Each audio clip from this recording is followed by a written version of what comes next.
හරි බලන්න එහෙනම් 2012 A level අවකලනය 14 වෙනි ගාන. දැන් මේකේ තියෙනවා පළමු ව්‍යුප්පන්නයේ පමණක් සැලකෙමින් x ඝනයට x ගේ 4 වෙනි බලය දන 27හි අවම හා උපරිමගයන් සොයන්න කියලා. y සමාන x ඝනයට x ගේ 4 වෙනි බලය දන 27හි ප්‍රස්ථාරයේ දල සටහනක් අඳින්න කියලා කියනවා. දැන් අපිට පුළුවන් මෙතනදී fx සමාන x ඝනයට x ගේ 4 වෙනි බලය දන 27 කියන මෙන්න මේ ශ්‍රිතය පළමුව අවකලන සංගුණකය ලබා ගැනීම සඳහා x න් අවකලනය කරන්න. එහෙනම් f'(x) අපිට එහෙම නැත්නම් d/dx කියලා ලියන්න පුළුවන්. නැත්නම් මෙතන fx කියලා තියෙන හින්දා f'(x) සමානයි.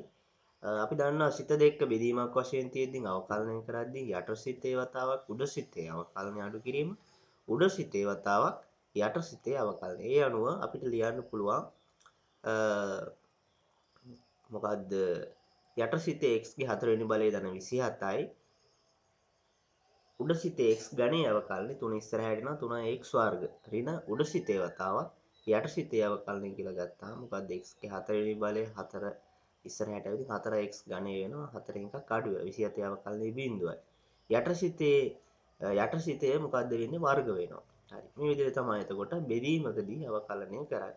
දැන් අපිට පුළුවන් මේක සුළු කරන්න තවදුරටත් x ගේ 4 වෙනි බලය දන 27 වර්ගය මේ උඩ පොදු සාධකයක් වශයෙන් x වර්ගය එළියට ගත්තාම මෙතන ඇතුළේ ඉතුරු වෙනවා 3යි x ගේ 4 වෙනි බලය දන මෙතන 3න් 27 ගුණ වුණාම 81ක් වෙනවා මෙතන ඍණ 4යි x ඝනය x ගේ 4 වෙනි බලය වෙනකට හේතුව මෙතන x වර්ගයක් එළියට ගියුවම 1x එකක් ඉතුරු වුණාම මේ x ඝනයත් එක ගුණ වුණාම x ගේ 4 වෙනි බලයක් බවට පත් වෙනවා. හරි දැන් එහෙනම් අපිට පුළුවන් මෙතනදී x වර්ග මේ අතුළු සුළු කරන්න තවදුරටත් 3යි x ගේ 4 වෙනි බලය ඍණ 4යි x ගේ 4 වෙනි බලය කියන්නේ x ගේ 4 වෙනි බලය වෙනවා. මෙතන 81 ඍණ x ගේ 4 වෙනි බලය කියලා ලියන්න පුළුවන් අපිට. යට x ගේ 4 වෙනි බලය දන 27 සම්පූර්ණ වර්ගය කියලා ගන්න පුළුවන්. හරි අපි දන්නවා දැන් දල සටහනක් අඳින්න ගත්තාම දල සටහන අඳිද්දී මේ ප්‍රස්ථාරයේ හැරුම් ලක්ෂ හොයා ගන්න ඕනේ. ඒ හැරුම් ලක්ෂ වල ස්වභාවය අවමද උපරිමද නැතිවර්තනද කියලා හොයා ගන්න. ඒ වගේම හැරුම් ලක්ෂ වලදී අනුක්‍රමණයේ බිඳුව එහෙම නැත්නම් ප්‍රථම අවකලන සංගුණකයේ බිඳුවට සමාන වෙනවා කියන එක දන්නවා. හරි. එහෙනම් අපි මෙතනදී දැන් බලන්නේ මේ ප්‍රථම අවකලන සංගුණක හොයාගෙන තියෙන්නේ. මේ d/dx එහෙම නැත්නම් f'(x) බිඳුවට සමාන වීම සඳහා x ට ගන්න අගයන් මොනවාද? හරි. එහෙම නැත්නම් x ට පැවතිය හැකි අගයන් මොනවාද කියන එක හඳුනා ගන්න ඕනේ. හරි. එහෙනම් f'(x) බිඳුව වෙන්න නම් මේ උඩ කෑල්ල බිඳුවක් වෙන්න ඕනේ කියන එක පැහැදිලි. හරි. එහෙනම් අපිට දැන්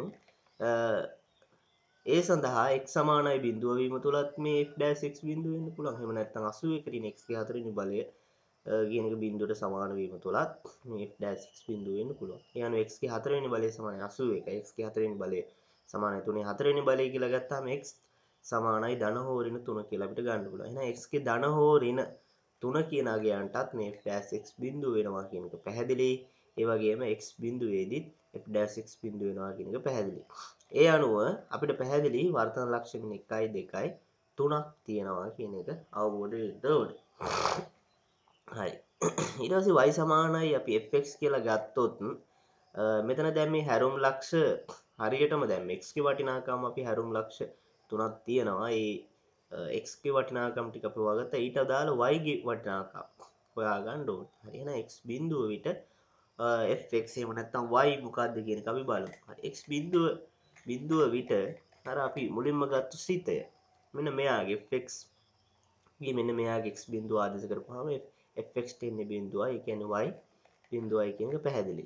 ඒ වගේම අපිට පුළුවන් x 3 විට දැන් මෙතන ආදේශ කරලා තියෙනවා y සමාන f y සමාන fx කියලා ගත්ත හින්දා y සමානයි 3 ඝනේ 3 4 වෙනි බලය දන 27 කියලා fx කියන මුලින් ගත්ත ශ්‍රිතය ආදේශ කරලා සුළු කරලා ගත්තාම මෙතනදී උඩ 27යි මෙතන 81 දන 27යි උඩ 27ට මෙතන 81යි 27යි එකතු කරලා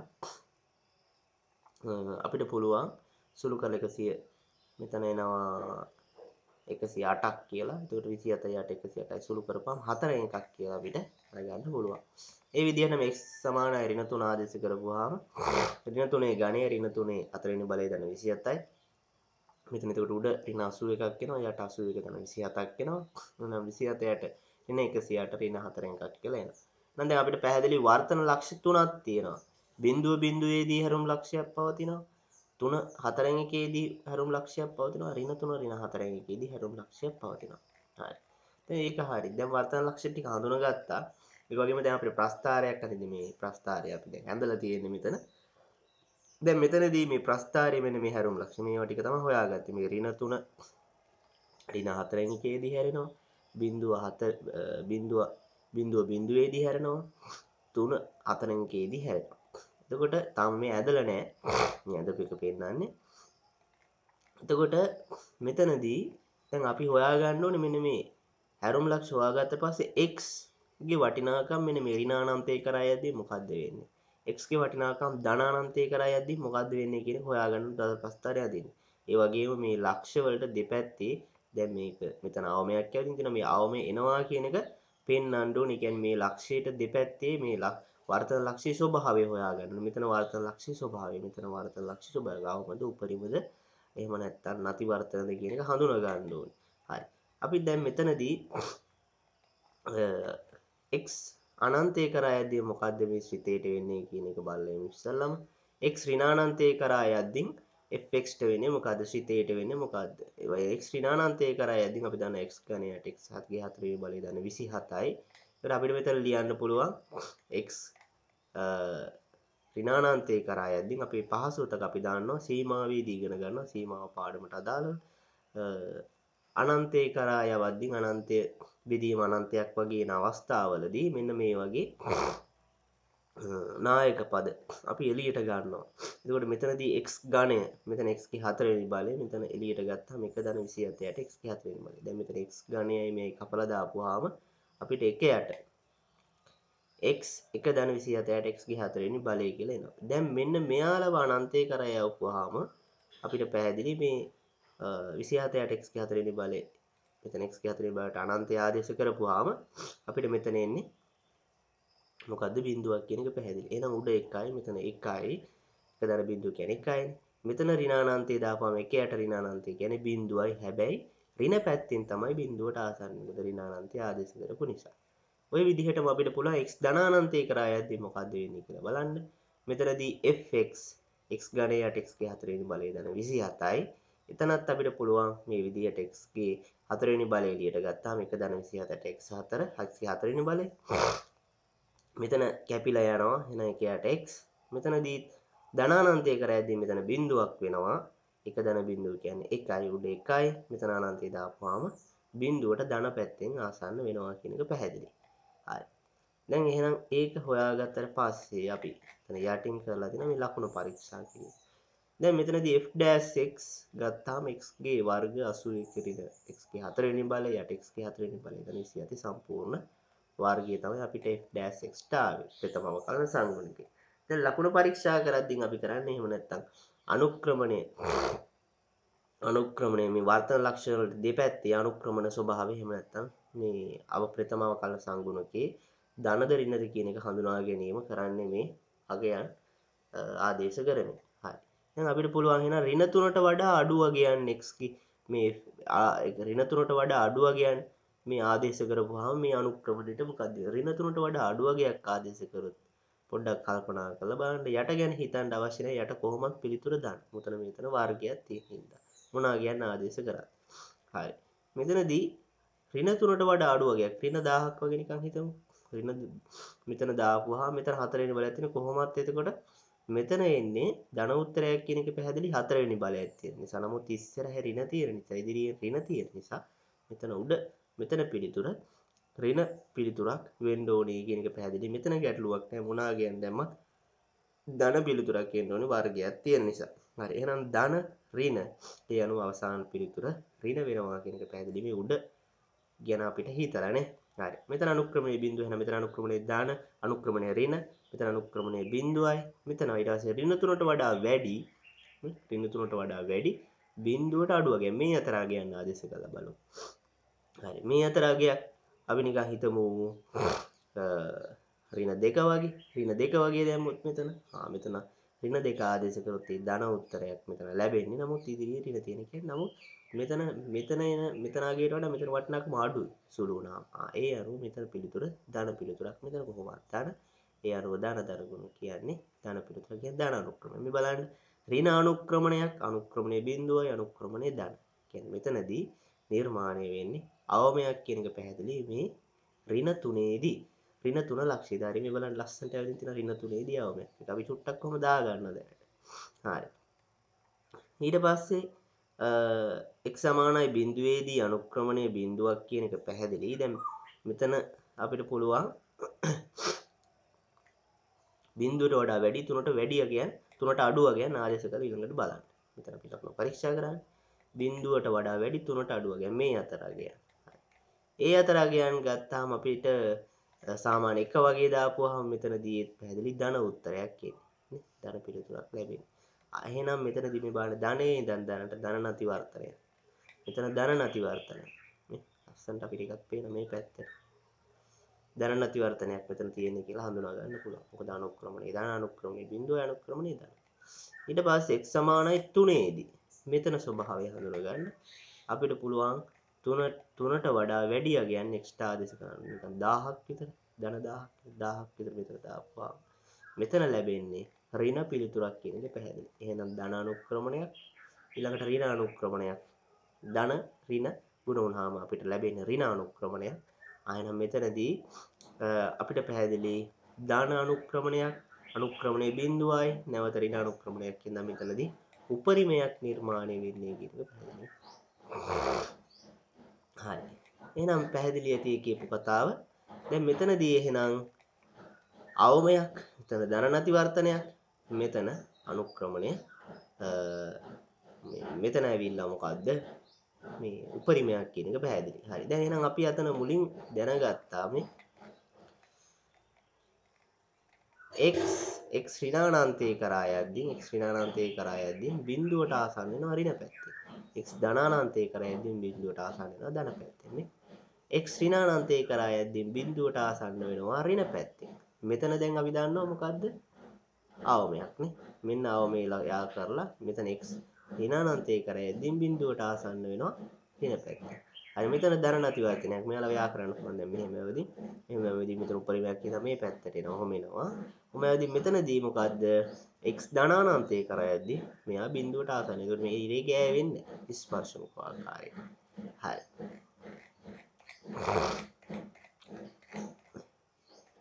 මේ ප්‍රශ්නේ හරි. එහෙනම් ওই විදිහට තමයි ඒකේ දල සටහන අදින්නේ. ඊළඟට බලමු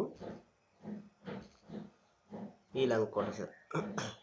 ඊට පස්සේ තියෙනවා A9 කේහි කවරාගයන් සඳහා kx ගේ 4 වෙනි බලයෙන් x ගණයේ දන 27යි k සමානයි බිඳුව සමීකරණයට තාත්වික සමපාත මූල දෙකක් තිබේදයි තාත්වික සමපාත මූල තුනක් තිබේදයි තාත්වික ප්‍රබින්න මූල දෙකක් තිබේදයි තාත්වික මූල නොතිබේදයි සොයන්න. මෙහි k තාත්වික වෙයි කියලා දීලා තියෙනවා. A9 කේහි කවරාගයන් සඳහා මෙන්න මේ kx ගේ 4 වෙනි බලයෙන් x ගණයේ දන 27යි k සමානයි බිඳුව සමීකරණයට කියලා අපිට දීලා තියෙනවා. හරි. දැන් එහෙනම් අපිට පුළුවන් මේ විදිහට ගන්න. දැන් අපි හිතමු y සමානයි k හා y සමාන x ගේ ගණයේ යට x ගේ 4 වෙනි බලය දන 27 මේ ඡේදන ලක්ෂ වල පාටික එහෙම නැත්නම් x ඛණ්ඩාංක ගත්තාම x ගේ 4 x ගේ ගණය යට x ගේ 4 වෙනි බලය දන 27 සමානයි k හි විසඳුම් මගින් ලැබෙනවා කියලා හිතමු. මේ දෙන්නගේ ඡේදන ලක්ෂ මගින්. හරි. මෙන්න මේ කැපෙන තැන් වලින් අපි විසඳුම් ලැබෙනවා කියලා හිතමු. ඒ y සමානයි k කියලා ගත්තනේ. මේ ආයෙවිල්ලා fx හිතේනේ. එහෙම නැත්නම් y සමානයි fx කියලා සලකුවානේ. හරි. එහෙනම් අපිට දැන් පැහැදිලි මේ විදිහට මෙයාගේ හරස් ගුණිත දාලා සුළු කරපුවාම මෙන්න මෙයාලා කියන සිතයත් හැදෙනවා. kx ගේ 4 වෙනි බලයෙන් x ගණය දන 27යි k සමානයි බිඳුවේ විසඳුම් මගින් ලැබෙයි කියලා පැහැදිලි. හරි. එහෙනම් අපිට දැන් යාලා කියන කතාවට අදාළව පළවෙනි කියලා කියලා තියෙන්නේ මොකද්ද? තාත්වික සමපාත මූල දෙකක් තිබේදයි. තාත්වික සමපාත මූල දෙකක් තිබේදයි කියලා අපිට අහනවා. හරි. එහෙනම් අපිට පැහැදිලි k සමානයි ඍණ 4න් 1 හෝ k සමානයි 4න් 1 විට y සමානයි k මගින් මෙන්න මේ y සමාන x ගණයේ යට x ගේ 4 වෙනි බලය දැන 27යි වක්‍ර ස්පර්ශ කරන අවස්ථාවේදී තමයි සම්පාත මූල පවතින්නේ. ඒ එවිට kx ගේ 4 වෙනි බලයෙන් x ගේ ගණය දන 27යි ගේ සමාන බිඳුව සමීකරණයට සම්පාත මූල දෙකක් පවතී කියලා අපි ලියන්න පුළුවන්. ඇයි මෙන්න මේ රේඛාව y සමානයි k කියන රේඛාව මෙන්න මෙතෙන්ට ආයෙදී. මෙන්න මේ හරහා යද්දි මෙතන ගෑවිලා යන්නේ. y සමානයි k රේඛාව මේ 4 එක හරහාදී එහෙම නැත්නම් ඍණ 4 එක හරහා යද්දි. ඒ අවස්ථාවේදී අපිට පැහැදිලි සමපාත මූල දෙකක් පවතිනවා. නේ? සම්පාත මූල වක්‍ර ස්පර්ශ කරන නිසා අපිට සම්පාත මූල දෙකක් පවතී කියලා ලියන්න පුළුවන්. හරි. ඊළඟට කියනවා දෙවෙනි එක තාත්වික සම්පාත මූල 3ක් තිබේද? තාත්වික සම්පාත මූල 3ක් තිබේදයි කියද්දී අපිට පැහැදිලි මෙතනදී මේ බලන්න මෙන්න මේ y සමානයි k රේඛාව මෙන්න මේ y සමානයි බිඳුව හරහා k සමානයි බිඳුව වුණොත් මෙන්න මේ හරහා යදුනහම මෙන්න මේ බිඳුවට ආසන්න වෙනවා මෙතන. මෙතනත් බිඳුවට ආසන්න වෙනවා. මෙතන බිඳුව හරහා යන්නේ. හරි. ඒ නිසා අපිට පැහැදිලි මෙතනදී බලන්න අපිට එතනදී පැහැදිලි වෙනවා එහෙනම් මොකද්ද k සමානයි බිඳුව විට y සමානයි k රේඛාව y සමානයි x ඝණයට x ගේ 4 වෙනි බලය දාන 27 වක්‍රය හරහා යන නිසා මෙන්න මේ සමීකරණයට x ඝණය සමානයි බිඳුව බවට ඌරණය වෙනවා කියන එක පැහැදිලි. ඒ කියන්නේ මේක සුළු කරපුවාම x ඝණය සමානයි බිඳුව කියලා අපිට ගන්න පුළුවන්. k සමානයි බිඳුව වුණාමනේ. හරි. නේ? ඊට බිඳුව දාගෙන පොඩ්ඩක් බලන්න. එතකොට මේ සමීකරණයට තාත්වික සම්පාත මූල 3ක් තියෙනවා කියන එක අවබෝධ වෙන්න ඕනේ. k සමාන බිඳුව අධික කරපන් කොහොම මෙතන වුණත් අපිට පැහැදිලි වෙනවා. හරි. ඊළඟට මොකද්ද කියන්නේ තාත්වික ප්‍රබින්න මූල දෙකක් තිබේද? ඒ කියන්නේ එකිනෙකට වෙනස් මූල. තාත්වික ප්‍රබින්න මූල දෙකක්. එහෙනම් අපිට බලන්න ඍණ 4න් එකයි ඍණ 4න් එකට වඩා k විශාල වෙලා බිඳුවට අඩු වෙද්දී. ඍණ 4න් එකට වඩා විශාල වෙලා බිඳුවට අඩු වෙද්දී මෙන්න මේ අතර මේ රේඛාව පිහිටියොත් තැන් දෙකකදී කැපිලා යනවා. තැන් දෙකකදී කැපිලා යනවා නේ. එහෙම නැත්නම් බිඳුවට වඩා විශාල වෙලා 4කට වඩා අඩු වෙද්දී ඒ තැන් දෙකකදී මේ විස්තෘතේ කැපිලා යනවා. ඡේදනය වෙලා යනවා. එහෙනම් අපිට එතනදී කියන්න පුළුවන් එහෙනම් ඍණ 4න් එකට වඩා විශාලයි k බිඳුවට වඩා අඩුයි k හෝ බිඳුවට වඩා විශාලයි k 4න් එකට වඩා අඩු විට y සමානයි k රේඛාව y සමාන x ඝණයට x ගේ 4 වෙනි බලය දන 27 වක්‍රයේ ප්‍රබින්න ලක්ෂ දෙපළකදී කැපිලා යන ප්‍රබින්න ලක්ෂ දෙකකදී ඡේදනය කරයි. එනයි මෙන්න මේ සමීකරණයට තාත්වික ප්‍රබින්න මූල දෙකක් පවතී කියලා ලියන්න පුළුවන්. හරි. අවසානයේදී කියනවා තාත්වික මූල නොතිබේද? එහෙනම් මේ ශ්‍රිතේ මේ දෙන්න ඡේදනය වෙන්න විදිහක් නැහැ. තාත්වික මූල නොතිබේද? තාත්වික මූල නැත්තම් මොකද්ද වෙන්න ඕනේ? ඍණ 4න් එකට වඩා k අඩු වෙන්න ඕනේ. එහෙම නැත්තම් 4න් එකට වඩා k වැඩි වෙන්න ඕනේ. හරි. ඒ අවස්ථාවේදී බලන්න මේ ඍණ 4න් එකට වඩා අඩු වුණොත් හරි 4න් එකට වඩා වැඩි වුණොත් හරි මෙන්න මෙහින් ඇඳුනා කියලා මෙන්න මේ y සමානයි k රේඛාව ඡේදනය වෙන්නේ නැහැ මේ ශ්‍රිතේ. එහෙම වුණොත් මෙයාට විසඳුම් පවතින්නේ නැහැ. තාත්වික විසඳුම් පවතින්නේ නැහැ. එහෙනම් අපිට ලියන්න පුළුවන් මේකෙදී ඍණ 4කට වඩා අඩුයි k හෝ 4කට වඩා විශාලයි k විට y සමානයි k සරල රේඛාව y සමාන x ගේ ඝණයට x ගේ 4 වෙනි බලය දන 27යි වක්‍රයේ ඡේදනය නොකරයි. එනයින් kx ගේ 4 වෙනි බලය ඍණ x ඝණය දන 27යි ගේ සමානයි බිඳුව සමීකරණයට තාත්වික මූල නොමැත කියලා ලියන්න පුළුවන්. හරි. පැහැදිලි ඇති. ඊළඟ ප්‍රශ්නෙට යමු අපි.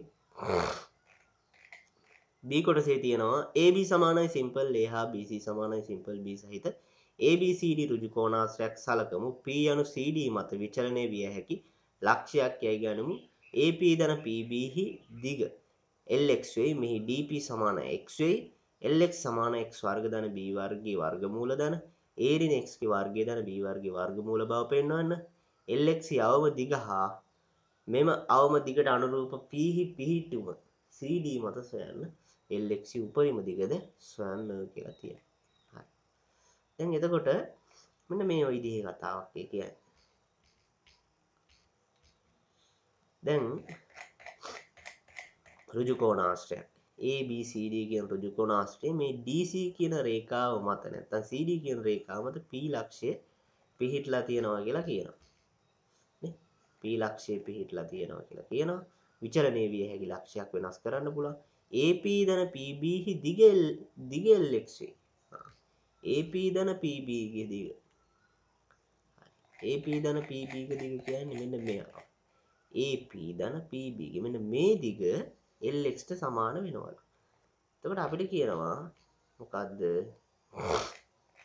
මෙන්න මේ LX කියන්නේ මෙන්න මේ බව පෙන්වන්න කියලා කියනවා. හරි. අපි ඒකනේ ඉස්සල්ලා එක පේනලා ඉමු. හරි.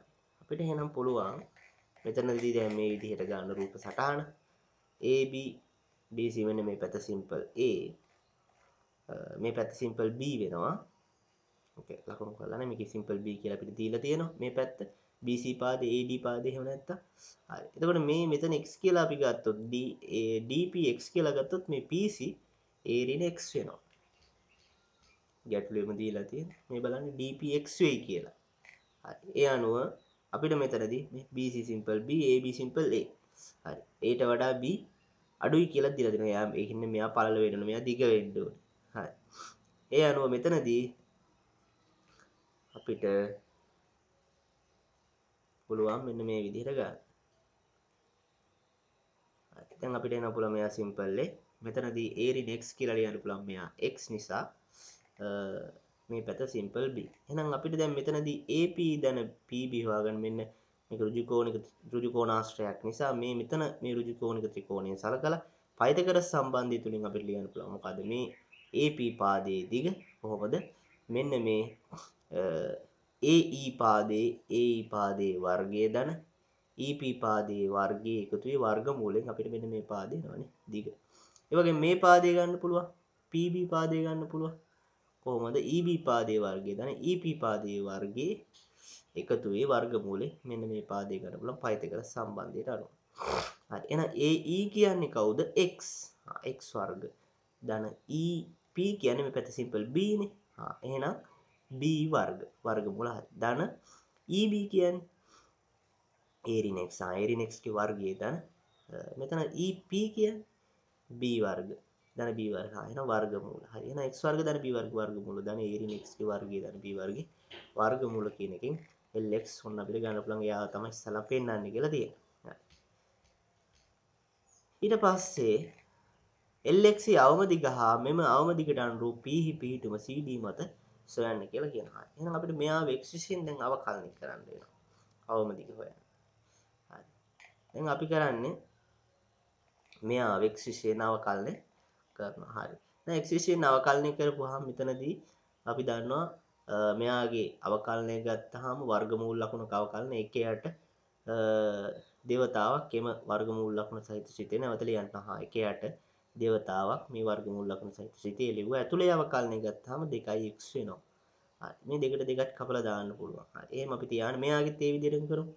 මෙයාව මොකක්ද දෙන්නේ නැහැ එකයට එම සිතේ දේවතාවක් එම සිතේ වතාවක් මේ ඇතුලේ අවකලනය ගත්තාම 2 a ඍණ x වතාවක් මේ ඇතුලේ ඍණ x ගේ අවකලනය ඍණ එකක් වෙනවා. b වර්ගයේ අවකලනය 0යි. හරි. එහෙනම් අපිට මෙතනදී සුළු වෙනවා x යට x වර්ග ධන b වර්ගයේ වර්ගමූල ඍණ වෙනවා මෙතන ඍණ තියෙන නිසා මෙතන a ඍණ x මේ දෙකට දෙකක් කැපිලා යනවා. a ඍණ x වර්ගයේ ධන b වර්ගයේ වර්ගමූල කියලා එනවා.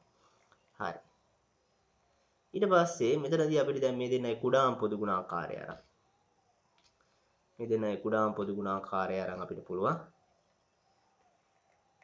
මෙන්න මේ දෙන්නයි කුඩාම පොදු ගුණාකාරය අරන් අපිට ලියන්න පුළුවන් x වර්ග ධන b වර්ග වර්ගමූල a ඍණ x වර්ගයේ ධන b වර්ගයේ වර්ගමූල මෙයා ධන b මෙතනදී x වතාවක් a ඍණ x වර්ගයේ ධන b වර්ගයේ වර්ගමූල ඍණ a ඍණ x වතාවක් x වර්ග ධන b වර්ගයේ වර්ගමූල කියලා අපිට එතන ලියන්න පුළුවන්. හරි.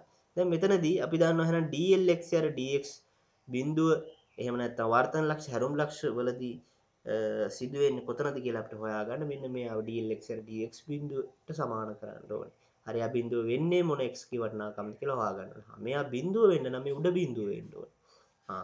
එහෙනම් එහෙම බිඳුව වෙන්න උඩ බිඳුව වෙන්න ඕනේ කියන එක තුල අපිට පුළුවන් මෙයා බිඳුවට සමාන වෙන්න ගන්න පුළුවන් x ගේ වටිනාකම මොකක්ද කියලා හොයාගන්න. හරි. මේ විදිහට ලියාගත්තාම අපිට පුළුවන් මේ කොටස එහා පැත්තට ගෙනිච්චාම x වතාවක් a ඍණ x ගේ වර්ගය ධන b වර්ගයේ වර්ගමූල සමානයි a ඍණ x වතාවක් x වර්ග ධන b වර්ගයේ වර්ගමූල.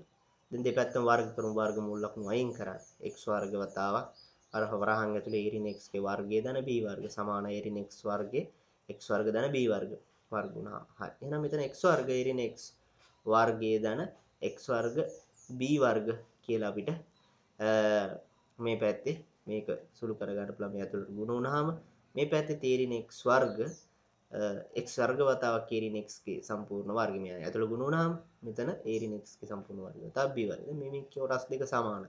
එක පැත්තකට ගත්ත සුළු වෙලා යන නිසා මේ දෙන කපලා දාමු. දැන් ඉතුරු වෙන්නේ x වර්ග b වර්ග මේ පැත්තේ a ඍණ x වර්ග b වර්ග b වර්ග b වර්ග කපලා දාන්න පුළුවන්. එහෙනම් මෙතන ඉතුරු වෙන්නේ x වර්ගයේ ඍණ x ගේ සම්පූර්ණ වර්ගය. එහෙනම් මෙතන x සමාන a ඍණ x කියලා ලියන්න පුළුවන් වර්ගය නොසලකා හැරලා. එහෙනම් 2x x මේ පැත්තට 2x සමාන සිම්පල්. එහෙනම් x සමානයි a බෙදීම 2ක් කියලා අපිට ගන්න පුළුවන්. හරි. දැන් ලකුණ පරීක්ෂා කරන්න ඕන. x සමාන a බෙදීම 2. a බෙදීම 2කට වඩා x අඩු වෙද්දී බිඳුවට වඩා වැඩි වෙන්න ඕන. ඍණ වටිනාකම ගන්න බෑ. මොකද මේක දිගක්. බිඳුවට වඩා වැඩි වෙද්දී බිඳුව හෝ බිඳුවට වඩා වැඩි වෙද්දී x a බෙදීම 2කට වඩා x වැඩි වෙද්දී සිම්පල් a ට වඩා අඩු වෙනවා. මොකද ගන්න පුළුවන් උපරිමගේ a දිග සිම්පල් a වෙන නිසා. හරි. එහෙනම් මෙතනදී අගයන් ආදේශ කරලා බලමු. fl dlx යට dx ගේ දැන් අපි a බෙදීම 2කට වඩා අඩු වෙද්දී මෙතන චූටි අපිට පොඩි කපටිකමක් කරන්න පුළුවන්. ඔයාලා තේරුම් ගන්න විභාග ගැටලුවේ අවමයක් කියලා අහනවා නම් ඒ වගේ අවස්ථාවක අපි දන්නවා මොකද්ද අනුක්‍රමණය ඍණ වෙලා අනුක්‍රමණය බිඳු වෙලා අනුක්‍රමණය ධන වෙන්න ඕනේ. ඒ වගේ අවස්ථාවක හිතන්න දෙයක් නැහැ.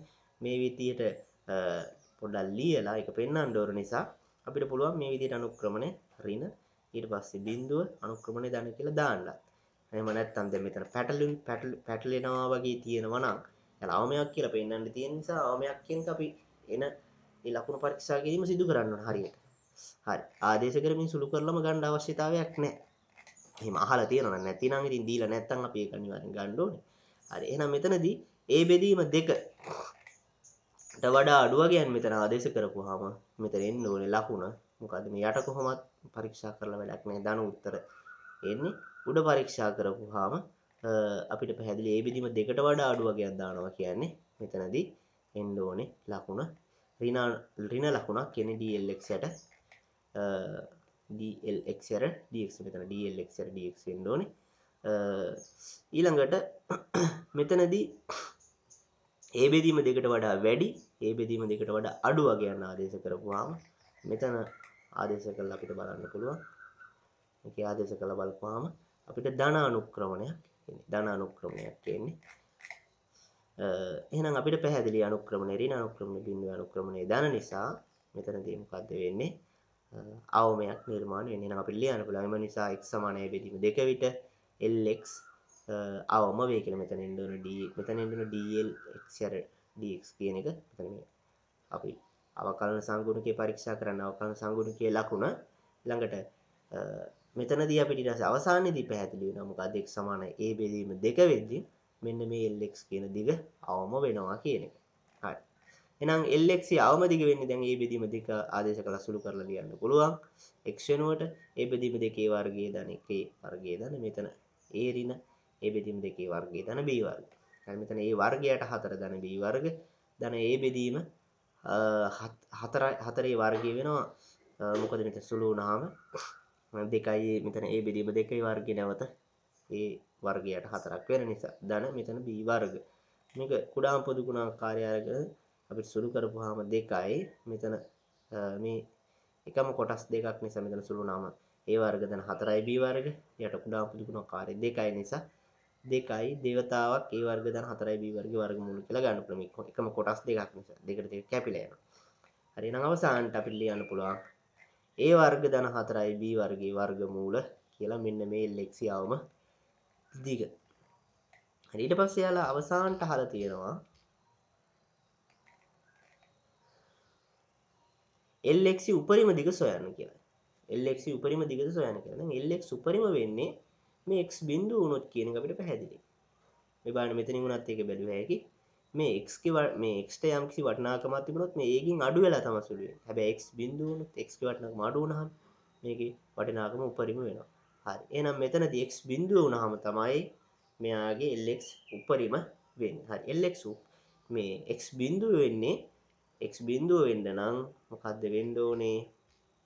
අපිට පැහැදිලි x බිඳුව වෙන්න නම් මෙන්න මේ P කියන ලක්ෂ්‍ය මේ P විචල්්‍ය ලක්ෂ්‍ය D මත හෝ C මත පිහිටන්න ඕනේ කියලා. හරි D මත තිබ්බත් C මත තිබුණත් මෙයාගේ මොකද්ද අපිට අවසානට ලියන්න පුළුවන් ඔන්න මේ විදිහට ලියන්න පුළුවන් මේ සිදුවන්නේ P යන CD හි මධ්‍ය ලක්ෂ්‍ය විටය කියලා මෙන්න මේකට අදාළව මේ ලියලා තියෙන්නේ. ඒ කතාව අපිට අරගෙන පැහැදිලි. P ලක්ෂයේ C හෝ D මත වන විට LX උපරිම වේ. මෙහිදී LX උපරිම වේ කියලා තියෙනවා. හරි. P ලක්ෂයේ C හෝ D මත පිහිටන විට LX උපරිම වෙනවා. මෙහිදී මේ LX කී උපරිම අගේ වටිනාකම වෙන්නේ නම් මොකද්ද? B ධන A වර්ග ධන B වර්ගයේ වර්ගමූල කියන පැහැදිලි. මොකද්ද? මෙතන මේ x වෙනුවට බිඳුව ආදේශ කරපුවාම. හරි. මෙතනදී මේ CD මධ්‍ය ලක්ෂ්‍ය වේ කියලා කියලා තියෙන්නේ. බලන්න මේ මධ්‍ය ලක්ෂ්‍ය පිටද්දී තමයි A වර්ග ධන 4B වර්ගයේ වර්ගමූල වෙන්නේ. ඒ අනුව එහෙම නැත්නම් මේක මධ්‍ය ලක්ෂ්‍ය කියන එක පැහැදිලි. මොකද x වෙනුවට ආවේ අපිට A බෙදීම දෙකක්. ඒ කියන්නේ x කියන්නේ A බෙදීම දෙකක් කියන්නේ හරි මැද පිටර නිසා. හරි.